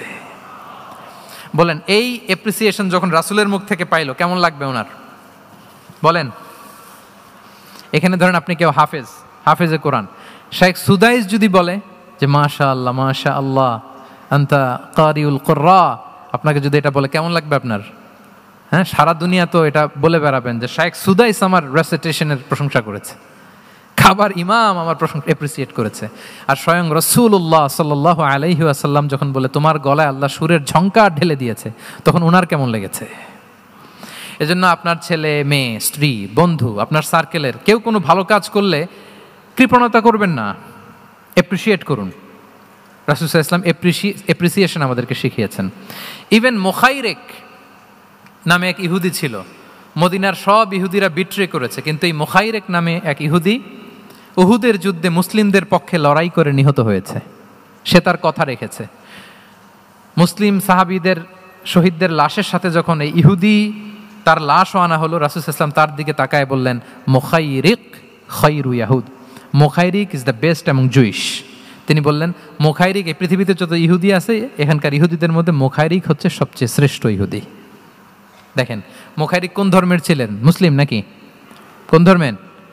ইহুদি হওয়ার পরেও তাকে অ্যাপ্রিসিয়েশন করতে রাসূল সাল্লাল্লাহু আলাইহি ওয়াসাল্লাম ভুলেন নাই। তাহলে আমরা যেন অ্যাপ্রিসিয়েটিভ মাইন্ডসেটের অধিকারী হই। কটা গেল? 10 নম্বরে হচ্ছে ফ্লেক্সিবল। 10 নম্বরে কি? ফ্লেক্সিবল, মানে কোনো বিষয়ে খুব অনড় হয়ে থাকা, এটা রাসূল সাল্লাল্লাহু আলাইহি ওয়াসাল্লাম ছিলেন না, ফ্লেক্সিবল ছিলেন। আমরা অনেক সময় বলি না যে ভাই আপনি কি 9টায় আসতে পারবেন না 10টায়? বলে আম ফ্লেক্সিবল উইথ দিস, মানে যেটা বলবেন আমার সমস্যা, এরকম ইজি গোয়িং ছিলেন উনি, গো ধরে থাকতেন না, যে কোনো পরিস্থিতিকে সামলে নিতেন। ফ্লেক্সিবল হচ্ছে যে কোনো পরিবেশ পরিস্থিতির সাথে নিজেকে মানিয়ে নেওয়া, খাপ খাওয়া, নিজেকে সামলে নেওয়া, সলিউশন বের করে ফেলা, এটা রাসূল সাল্লাল্লাহু আলাইহি ওয়াসাল্লামের ছিল। এটাকে বলে ফ্লেক্সিবল মাইন্ডসেট। নাজরানের 60 জন খ্রিস্টান পাদ্রী এসেছিল মদিনায় দেখা করতে। কোন ধর্মের? খ্রিস্টান। সবাই আওয়াজ করে বলুন কোন ধর্মের? খ্রিস্টান। এখন এত মানুষকে সম্মানিত মেহমান উনি কোথায় বসতে দিবেন? পরামর্শ করলেন কোথায় বসতে দেওয়া যায়। এক সাহাবী বলে আমার কাছে কিছু খেজুর পাতা আছে, ওটা বিছায়া একটা জায়গা করি ওখানে বসি। রাসূল সাল্লাল্লাহু আলাইহি ওয়াসাল্লাম বললেন না, দামি মেহমান, এটা হয়। আরেকজন বলে বিকেল বেলায় তো সূর্য পড়ে যাবে, পাহাড়ের ছায়ায় উহুদ পাহাড়ের ওই পাশে যেয়ে বসি। রাসূল সাল্লাল্লাহু আলাইহি ওয়াসাল্লাম বললেন না, এটাও তো হয় না। বলতে বলতে ওই 60 জন পাদ্রী চলেই আসছেন এই মানে বিদেশি মেহমান, ফরেন ডেলিগেশন। কি করবেন? রাসূল সাল্লাল্লাহু আলাইহি ওয়াসাল্লাম 60 জনকে মসজিদে নববীর ভেতরে নিয়ে বসালেন। সুবহানাল্লাহ পড়তে পারলেন না? মসজিদে নববীর ভেতরে বসালেন। এবং সিরাতে ইবনে ইসহাকে এসেছে যে তখন ওদের আবার ইবাদতের সময় হয়েছে, রাসূল সাল্লাল্লাহু আলাইহি ওয়াসাল্লাম তাদেরকে ইবাদতেরও সুযোগ দিয়েছেন। তাদের কিবলা পূর্ব দিকে, তারা পূর্ব দিকে হয়ে 60 জন ওখানে ইবাদত করেছে, তাদের ধর্ম রীতি অনুযায়ী সালাত আদায় করেছে। দেখেন কতটা ফ্লেক্সিবল ছিলেন রাসূল সাল্লাল্লাহু আলাইহি ওয়াসাল্লাম। ফজরের সালাতের পরে ঘরে ঢুকেই আম্মা জান আয়েশাকে জিজ্ঞেস করতেন কোনো খাবার আছে? আম্মা জান আয়েশা যদি বলতেন আছে, তিনি সেটা খেতেন। কোনোদিন যদি বলতেন না ইয়া রাসূলুল্লাহ ঘরে তো খাবার নাই, তখন রাসূল সাল্লাল্লাহু আলাইহি ওয়াসাল্লাম বলতেন ফা ইন্নী সাইম, অসুবিধা নাই, খাবার যেহেতু নাই আমি রোজা রেখে দিলাম। কত ইজি গোয়িং। আচ্ছা আমরা হলে কি করতাম বলেন তো? ফজরের পরে ঘরে গেছেন আপনি, বড় সাহেব না, এবার যাওয়ার পরে জিজ্ঞেস করছেন কি আছে খাবার দাও, যদি বলে ঘরে কিছু নাই, কি বলবেন দেখি? কয়েকটা উত্তর আসুক। ফজরে মসজিদে অনেক কিছু করে টোরে ক্ষুধা পেটে ঘরে গেলেন, যে বললেন যে টেবিলে বসে বললেন যে খাবার দাও, এখন বলে যে কিছু নাই ঘরে, কি উত্তর আসবে? এখান থেকে একটা উত্তর আসুক, বলেন কি বলবেন? হ্যাঁ খবর আছে, এই তো। এদিকে বলেন আপনি কি বলবেন? আপনারা আলহামদুলিল্লাহ বলে না, কিন্তু বাসায় বলে না। পিছনে ভাবিরা আছে, এখন কিন্তু রিপোর্ট নেওয়া যাবে সহজে। তো যদি আমরা আলহামদুলিল্লাহ বলি, that is called easy going and flexible mindset.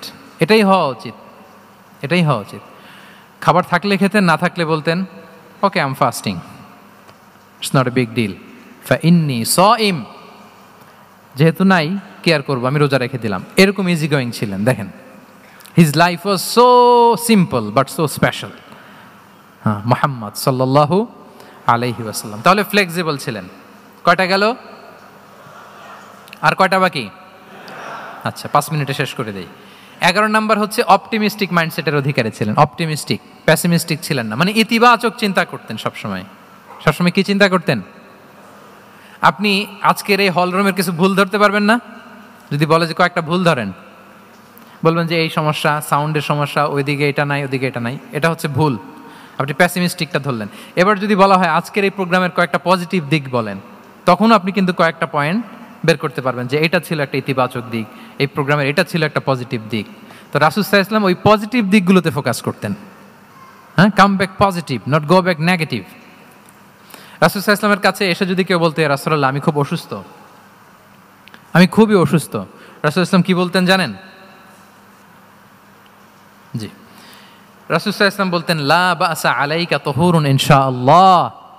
ইয়া রাসূলুল্লাহ আমি অসুস্থ। রাসূল সাল্লাল্লাহু আলাইহি ওয়াসাল্লাম বলতেন আরে don't worry, it will cleanse up you from your sins if আল্লাহ উইশ, ইনশাআল্লাহ এতে তোমার যে গুনাহ-টুনা আছে, পাপ আছে, এই পাপগুলোকে আল্লাহ তাআলা এই অসুস্থতা দিয়ে মোচন করে দিচ্ছেন। পড়েন সুবহানাল্লাহ। তাইলে আপনি অসুস্থতার মধ্যে একটু হালকা হইলেন না, যে জ্বরে ভুগতেছি কিন্তু এই জ্বরে নাকি আমার গুনাহ মাফ হয়ে যায়। পেটের ব্যথায় আক্রান্ত, মাথা ব্যথায় আক্রান্ত, কিন্তু এটাতে নাকি আল্লাহ আমার পাপ মোচন করে দেয়, তাহলে একটু ভাল লাগবে না?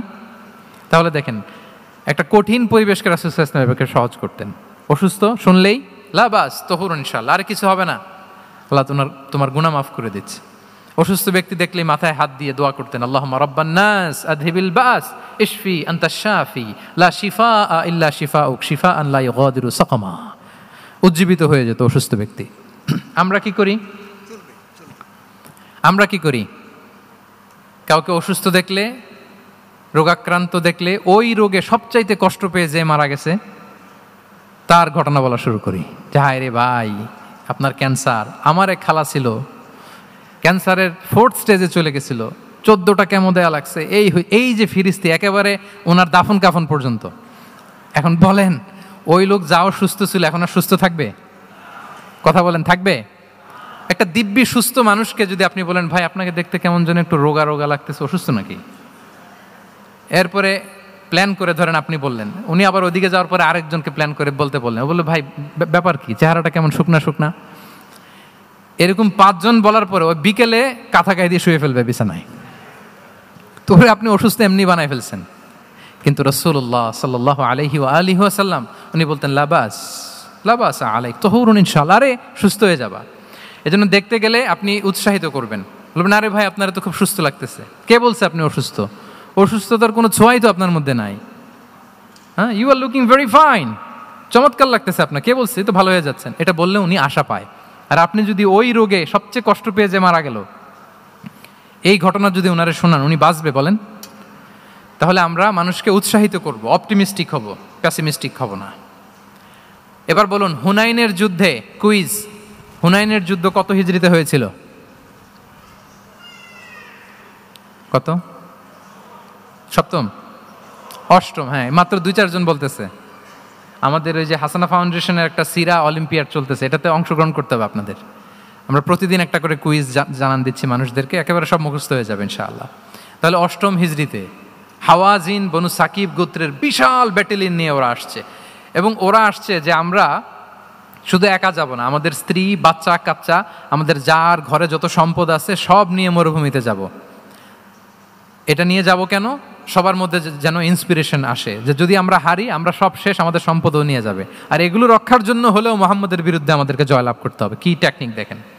সব যখন নিয়ে দাঁড়াইছে বিশাল বাহিনী, এক সাহাবী এসে বলল, ইয়া রাসূলুল্লাহ কালকে তো আমাদের খবর আছে, এই বাহিনীকে আমরা কি করে পরাস্ত করবো? ইয়া রাসূলুল্লাহ এসে দেখুন, পাহাড় থেকে দেখুন কত বিশাল বাহিনী।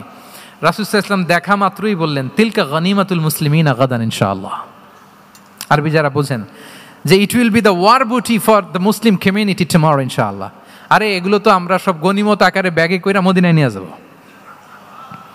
এই যুদ্ধে জয়লাভ করে যা আছে এগুলো উটে করে ওয়ার বুটি হিসেবে মদিনায় নিয়ে যাব। বলার সাথে সাথে সাহাবীদের সব ভয় দূর হয়ে গেল, আবার প্রাণ ফিরে পেলেন, সজীব হয়ে উঠলেন, উজ্জীবিত হলেন। তাহলে আমরা অপটিমিস্টিক হব, আমরা ইতিবাচক চিন্তা করব। এবং ইসলাম আল্লাহ তাআলার ব্যাপারেও আমাদেরকে ইতিবাচক ধারণা রাখতে উৎসাহিত করে। হাদিসে কুদসিতে আল্লাহ বলেন, আনা ইনদা যান্নি আবিদি বি, আমার বান্দার নিকট আমি তেমন, আমার বান্দা আমার ব্যাপারে ঠিক যেমন ধারণা করে। আপনি যদি ধারণা করেন আল্লাহ দয়ালু, ঠিকই আল্লাহ তাআলাকে দয়ালু পাবেন। এখন বলেন আল্লাহর ব্যাপারে কার ধারণা কেমন? আল্লাহ তাআলা খুব প্রতিশোধ পরায়ণ না? প্রচন্ড রাগী, আমাদের সবাইকে জাহান্নামে দেওয়ার জন্য বসে আছেন না? তাহলে কি ধারণা বলেন তো? তিনি দয়াময়, তিনি মেহেরবান, তিনি আমাদেরকে অবশ্যই ক্ষমা করবেন, ঠিক কিনা বলেন? এই বিশ্বাস আল্লাহর প্রতি আমাদের সবার আছে তো? এই বিশ্বাস যদি থাকে, ঠিকই আল্লাহ তাআলাকে রহমান রাহিম হিসেবেই আপনি পাবেন। তাহলে আওয়াজ করে বলুন তো, এই নবরাত্রি হলকে উচ্ছ্বসিত করে আওয়াজ করে বলেন, আমরা সবাই অপটিমিস্টিক হব না প্যাসিমিস্টিক? অপটিমিস্টিক, ইতিবাচক হব। রাসূল সাল্লাল্লাহু আলাইহি ওয়াসাল্লাম অপটিমিস্টিক মাইন্ডসেটের অধিকারী ছিলেন। কয়টা গেল? লাস্ট হচ্ছে রেজিলিয়েন্ট। শেষ। I am going to conclude my speech today. Resilient হচ্ছে যাকে থামানো যায় না, আনস্টপেবল। সংকট কাটিয়ে ঘুরে দাঁড়ানোর সামর্থ্য যার থাকে তাকে বলে রেজিলিয়েন্ট। লেগে থাকার মানসিকতা, টিকে থাকার যোগ্যতা, সহজে হার না মানার যে অ্যাটিটিউড, এটাকে বলে রেজিলিয়েন্ট মাইন্ডসেট। রাসূল সাল্লাল্লাহু আলাইহি ওয়াসাল্লামকে আল্লাহ তাআলা এই মাইন্ডসেট দিয়েছিলেন। ওনাকে হারাইতে পারছে কেউ? জীবনের সাথে এটা সেট করে নেন যে আমি কখনো হারি না, আমি হয় জিতি নয় শিখি। আমি কখনো হয় জিতি নয় শিখি। এই মাইন্ডসেট যদি গ্রো করেন, আপনার হারাইতে পারবে কেউ? পারবে না। রাসূল সাল্লাল্লাহু আলাইহি ওয়াসাল্লাম he was unstoppable, having unbelievable সবর। ধৈর্যের পাহাড় নিয়ে, আনস্টপেবল অ্যাটিটিউড নিয়ে তিনি শুধু সামনে গিয়েছেন, পেছনে যান নাই কখনো। সীমাহীন কষ্ট আর সংগ্রামের মধ্য দিয়ে গিয়েছেন, থামাতে পারে নাই ওনাকে কেউ পারে নাই। ইয়াতিম হিসেবে জন্মগ্রহণ করলেন, পৃথিবীর আলো দেখবার আগে বাবাকে হারালেন, ছোট বয়সে মাকে হারালেন, পরে দাদাকে হারালেন, এরপর চাচাকে হারালেন। শিয়াবে আবি তালেবে জেল খেটেছেন 3 বছর। Physical torture, mental torture, life threat, হত্যা করার ষড়যন্ত্র হয়েছে। আল্লাহ তাআলা বলেছেন আজ রাতে হিজরত করো। ব্ল্যাক ম্যাজিক করা হয়েছে। লাবিদ ইবনুল আসাম, এক ইহুদিদের মিত্র, ওনাকে ব্ল্যাক ম্যাজিক করেছে। মারার জন্য খাদ্যে বিষ মিশিয়ে দেওয়া হয়েছিল। বাজুর মাংস, খাসির বাজুর মাংস পছন্দ করতেন। খাইবারের এক ইহুদি নারী এই ছাগলের এই মাংসের মধ্যে বিষ দিয়েছিলেন। ইহুদিদের পক্ষ থেকে betray, treachery, conspiracy and what not, কি বাকি ছিল বলেন? ষড়যন্ত্রের এমন কোনো ধরন ছিল না যেটা তারা বাকি রেখেছে। কিন্তু রাসূল সাল্লাল্লাহু আলাইহি ওয়াসাল্লামকে কি থামানো গিয়েছিল? বলেন, থামানো গিয়েছিল? গোটা বিশ্বব্যাপী উনি ছড়িয়ে দিয়েছিলেন লা ইলাহা মুহাম্মাদুর। So nothing can stop him. করার আমাদের যে লক্ষ্য, ওই লক্ষ্য পানে আমরা পৌঁছবই, আমাদেরকে কোনো কিছু থামাতে পারবে না, ইনশাআল্লাহ বলেন। আমরা আমাদের লক্ষ্য পানে, মানজালে মাকসাদে দৌড়ে দৌড়ে যাব। আমাদেরকে থামিয়ে দেয়া হলে আমরা হাঁটতে থাকবো, সেখানে আমাদেরকে আঘাত করা হলে আমরা হামাগুড়ি দিয়ে সামনের দিকে যেতে থাকবো, সেখানেও থামিয়ে দেওয়ার চেষ্টা করা হলে আমরা আমাদের মঞ্জিলে মাকসিদের দিকে অপলক নেত্রে চেয়ে থাকবো। আমাদেরকে কেউ থামাতে পারবে? রেজিলিয়েন্ট, অনর, অটল, আনস্টপেবল, এই মাইন্ডসেটের অধিকারী ছিলেন। ফলেই তিনি লা ইলাহার বাণীকে গোটা বিশ্বে ছড়িয়ে দিতে পেরেছেন। তাহলে আমরা রেজিলিয়েন্ট হতে চাই কি চাই না বলেন? হতে চাই। সম্মানিত সুধী, মোট কয়টা মাইন্ডসেট জানলাম? নববী মনস্তত্ত্ব সিরাতের আয়নায়, prophetic mindset through the lens of সিরা। মোট কয়টা জানলাম? 12টা। এগুলোকে আমরা নিজেদের মধ্যে ধারণ করতে পারবো ইনশাআল্লাহ। কারণ রাসূল সাল্লাল্লাহু আলাইহি ওয়াসাল্লাম আমাদের জন্য যা নিয়ে এসেছেন ওইটাই আমাদের আঁকড়ে ধরতে হবে। যেটা বারণ করেছেন ওইটা থেকে আমাদের দূরে থাকতে হবে। যে আয়াত দিয়ে শুরু করেছিলাম সূরা হাশরে, ওমা আতাকুমুর রাসূলু ফাখুযুহু ওমা নাহাকুম আনহু ফানতাহু। নবী যা এনেছে ধরো, নবী যা বারণ করেছে সেগুলো ছেড়ে দাও। আমরা আল্লাহ তাআলার কাছে কামনা করি আমার নবী ওনার যে থট প্রসেসকে ডেভেলপ করেছেন, ওনার যে অ্যাপ্রোচ অ্যান্ড মাইন্ডসেটকে ডেভেলপ করেছেন, আমরাও যেন আমাদের মাইন্ডসেটকে ঠিক ওইভাবে করতে পারি। আমাদের রাসূল সাল্লাল্লাহু আলাইহি ওয়াসাল্লাম যেভাবে চিন্তা করতেন, আমাদের ভাবনা এবং চিন্তার আঙ্গিনাও যেন ঠিক সেই রকম হয়। আমরা সবাই পড়ি আমিন। তার মাইন্ডসেট হবে আমাদের মাইন্ডসেট। কি বলেন? পারা যাবে তো ইনশাআল্লাহ? তাহলে কয়টা মাইন্ডসেটের কথা বলেছি?